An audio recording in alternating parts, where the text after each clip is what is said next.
Now for the top story tonight. Let's bring in Senator Saxby Chambliss from Georgia, who's the vice chairman of the Senate Intelligence Committee. Joins us from Washington. All right, Senator, I heard you with Chris Wallace a couple hours ago, and I watched your briefing. And I know there's a lot of stuff you can't talk about because it was closed and all that. But I'm a simple man, you know that. I'm going to just walk through it with you. On September 14th, CIA Chief David Petraeus made a statement that indicated it was a spontaneous demonstration caused by a crazy videotape. And that was echoed by the UN ambassador, Susan Rice. All right, that's what happened. Yet, cables from the CIA out of Tripoli, Libya, say the day after it was a terror attack, an organized terror attack with heavy weaponry. So you got your own CIA chief contradicting his guys in Libya. Am I accurate so far?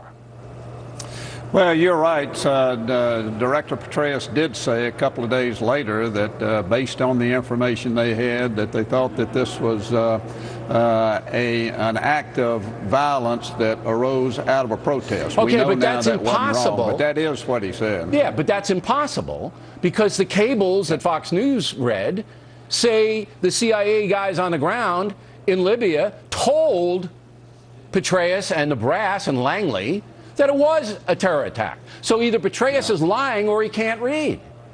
Well, here's what we know, Bill. You don't have a spontaneous attack from folks carrying AK-47s and other automatic weapons. You don't have folks with RPGs and firing mortars on a spontaneous attack. This was clearly a terrorist attack. Okay, and everybody knows that. I'm sorry to interrupt. Knew that. I'm sorry to interrupt, but everybody knows that. Okay, you know it, I know it, the folks watching tonight knows it. But the head of the CIA, who had to know it as well, said something completely opposite. Now, I don't know whether you heard this or not, but Charles Krauthammer, one of our Fox News analysts here, he implied today on Special Report that Petraeus may have consciously misled the country because he was caught up in this mistress stuff that the Obama administration knew about. And tomorrow, when Petraeus comes in front of you guys, are you going to go down that road? Well, we will ask General Petraeus the hard and tough questions. Frankly, I don't think he would do anything that would be misleading. And I'm going to give him the benefit of the doubt because I have great respect for him and confidence that he's going to tell us the truth about it, whatever it is. But we'll see from him tomorrow with respect to that. Okay, but I have the utmost respect for the general as well. I think he's a patriot. But he already misled us. He already misled us on September 14th. So he either did it, and he's got to explain that, why he did it. He either did it consciously or unconsciously. But he already misled us, Senator. Well, and you better believe he's going to be asked about it tomorrow.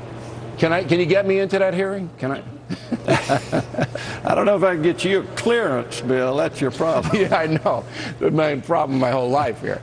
All right, look, this is a serious matter. I want to bring a little levity into it. But look, it looks like there's something rotten here. There's something rotten here. At the highest levels of our government was misleading the American people when everyone knew from the second day, September 12th, by cables and eyewitness reports, it was a terror attack. Final question. You see President Obama's press conference yesterday? Did you see it?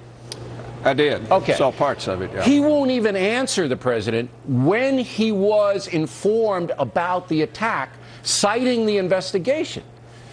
Are you kidding me?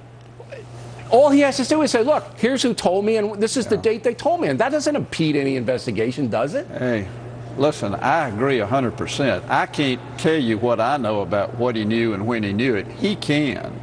And he should. He ought to level with the American people, Bill. We got 4 dead Americans, and we're getting more and more emotional about this when you see the folks in the White House and within the administration not putting some urgency behind getting the right kind of answers out to the American people and showing the American people that, by golly, we care about those 4 Americans. Yep. You really don't see that coming out of this White House. All right, go get him tomorrow, Senator, okay? And we'll talk to you again soon. I thank you very much for tonight. And the Factor will be right back with reaction to our interview with Senator Chambliss in a moment.